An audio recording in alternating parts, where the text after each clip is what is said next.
اپنے آپ کو بڑا خوش نصیب سمجھتا ہوں کہ اللہ تعالیٰ نے مجھے ایک ایسے گھر میں پیدا کیا جو مسلمان گھر، کہیں بھی پیدا ہو سکتا تھا اور کچھ بھی میری قسمت ہو سکتی تھی. پھر ایسے ماں باپ اور گھر کا ماحول میسر کیا جس نے شروع ہی سے میری تربیت ایک خاص رخ پر تھی، اور وہ خیر کا اور اچھائی کا رخ سے. مجھے بالکل اپنے بچپن ہی میں علمی ادبی ماحول ملا. جامعہ ملیہ، ہم قرار باغ میں رہتے تھے، جامعہ ملیہ قریبی تھی، اور ہر سال وہ محمد علی ٹرافی کمپٹیشن ہوا کرتے تھے جس میں اسپورٹس بھی تھے، نظم پڑھنے کا مقابلہ بھی ہوتا تھا، تقریر کا بھی ہوتا تھا، بچوں کے لیے، نوجوانوں کے لیے. میں نے 7-8 سال کی عمر میں نظم پڑھنے میں، مباحثوں میں حصہ لینے میں اور اسپورٹس میں شرکت کی. جب یہ ٹرافی کا ہوتا تھا تو 3 دن کا پروگرام ہوتا تھا، وہیں ٹھہرنا پڑتا تھا، زمین کو سونا ہوتا تھا. یہ کیمپنگ لائف، یہ بڑے اہم تجربات تھے زندگی کے. پھر تحریک پاکستان، ہندو مسلم فسادات، آزادی کی تحریک، 1942 میں آزادی کی تحریک کو قوت سے کچلنے کی برجاری کی کوشش. پھر 1945 کے انتخابات.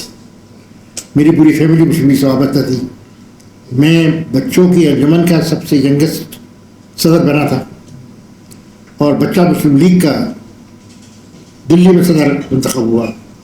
Anglo Arabic higher secondary school میں میری سیکنڈری ایجوکیشن ہوئی جو تحریک پاکستان کا مرکز تھا. اس کے بزم اعظم کا مجھے سیکرٹری بننے کا شرف حاصل ہوا، اور ہر ہفتے کم از کم ہمارے جلوس جایا کرتے تھے اسمبلی کی طرف پاکستان کی تائید کے لیے. الیکشن کی مہم میں شب و روز ہم نے کوشش کی. ڈاکٹر عبدالغنی قریشی ہمارے کینڈیڈیٹ تھے دلی میں، انہوں نے کامیاب کیا. میرے والد بہت گہرے دوست تھے. یعنی یہ سب دور سے میں گزرا ہوں. پھر میں نے 3 جون کی تقریر بھی ریڈیو کے اوپر، زمانے میں ٹی وی نہیں ہوا کرتا تھا، اپنے کانوں سے سنی. پاکستان زندہ باد کا نعرہ لگایا. پھر 3 ستمبر 1947 کو مجھے اپنا گھر چھوڑنا پڑا، اور گھر سے اس حالت میں ہم نکلے کہ ایک تانگے میں جو کچھ ہمارے بدن پر تھا یا ہاتھوں پہ تھا اس کو لے کر کے آ گئے. اور پھر میرا گھر لوٹا، جلایا گیا. پھر جہاں ہم نے پلان لی تھی وہاں پر حملہ ہوا، اور کئی راتیں ایسی گزری ہیں کہ پوری رات ہم جاگے ہیں. ایک مکان سے دوسرے میں ایک رات میں جا گیا کہ 6 جگہ ہم بدلی ہے ایک رات کے. اور وہ رات وہ بھی تھی جس میں میں نے اپنی ناک سے خود انسانی چربی کے جلنے کی بدبو سنی. پھر میں 1 مہینہ ریفیوجی کیمپ پہ بھی رہا ہوں. ہمایوں کے قلعے پر جو کیمپ تھا وہاں ہم رہے، وہاں ہم خدمت کرتے رہے، وہاں سے گاڑیاں جا رہی تھیں. پھر بعد چونکہ میرے والد الحمدللہ مسلمان لوگوں میں سے تھے تو ہم نے پھر ہوائی جہاز سے آنے کا طے کیا، اور فیملی کا ایک حصہ دسمبر 47 اور میں خود میرے والد اور والدہ 12 فروری 1948 پاکستان منتقل. اور اس کے بعد سے میں نے پھر وہ گھر جگہ نہیں دیکھی. تو اس سب دور سے گزرا. تو اس اللہ کا شکر ادا کرتا ہوں کہ اس نے مسلمان گھرانے میں مجھے پیدا کیا، اچھے گھرانے میں پیدا کیا، اور مجھے موقع اس نے دیا. پھر اس کے بعد جب لاہور آ گئے، میرے بڑے بھائی مجھ سے پہلے آ گئے تھے، ان کو FC کالج میں داخلہ مل گیا. میں چونکہ آیا ہوں فروری میں، سال شروع ہو چکا تھا، تو مجھے کہیں داخلہ نہیں ملا. ایک ہی کالج تھا TI کالج جو قادیانیوں کا تھا، اور FC کالج کے بالکل پیچھے ایک ٹیمپرری جگہ تھی جہاں وہ کالج تھا. بعد میں وہ پھر دیال سنگھ میں منتقل ہوئے ہیں، وہاں میں نے داخلہ لے لیا.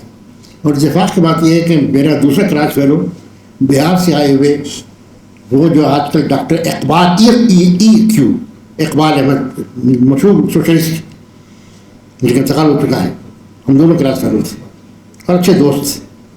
اور وہیں پر ہمیں پہلی مرتبہ سوشلزم اور اسلام کے بارے میں بات چیت کرنے کا موقع ملا. اور ہم لوگ کہا کرتے تھے کہ نوجوانوں کا مستقبل یا سوشلزم ہے یا اسلام. اور یہ اللہ تعالیٰ کا کرم ہے کہ وہ سوشلزم چلے گئے اور میں اسلام کی طرف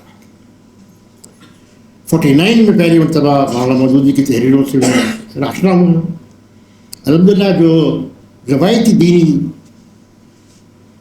زندگی ہے وہ ہم گزارتے تھے، لیکن یہ فہم کہ اسلام کیا ہے، اسلام کیسا انسان چاہتا ہے، اسلام کیسا معاشرہ چاہتا ہے، اسلام تاریخ کو کس سمت میں لے جانا چاہتا ہے، اس کا ہمیں کچھ زیادہ شعور نہیں تھا.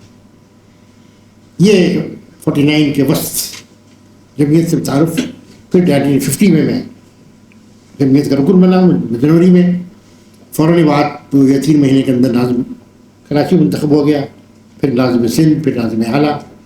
اور خوشی ہے مجھے کہ آج کی محفل میں انیس اور تنظیم دونوں موجود ہیں، جنہیں 1951-52 میں نے جب یہ اسکول میں تھے تو جمعیت کا جو پہلا سرکل بنا تھا اس میں مسلم سجاد اور محبوب علی سب ساتھی دونوں بھی شریک تھے.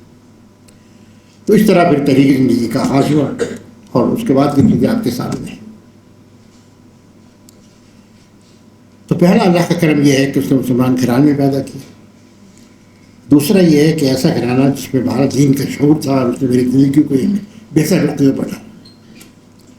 پھر اس نے مجھے تحریک اسلامی کو جاننے کی توفیق دی. اور اس سے بھی پہلے ایک اور چیز یہ کہ وہ دور مجھے ملا جس میں تحریک اسلامی موجود ہے. اس لیے ہمارے تاریخ میں ایسے ادوار بھی گزرے ہیں کہ جن میں اسلام تو تھا، لیکن اسلام کے لیے جدوجہد اور اسلام کے لیے اجتماعی اور دعوتی اور تبدیلی کی جو راہ ہے وہ نہیں تھی، یہ کمزور تھی. تو مجھے وہ دور ملا اور پھر مجھے توفیق نصیب ہوئی، تحریک سے وابستہ ہوا. اور میری یہی دعا ہے کہ آخری سانس تک اسلام اور اسلامی تحریک کے ساتھ میرا رشتہ استوار ہے.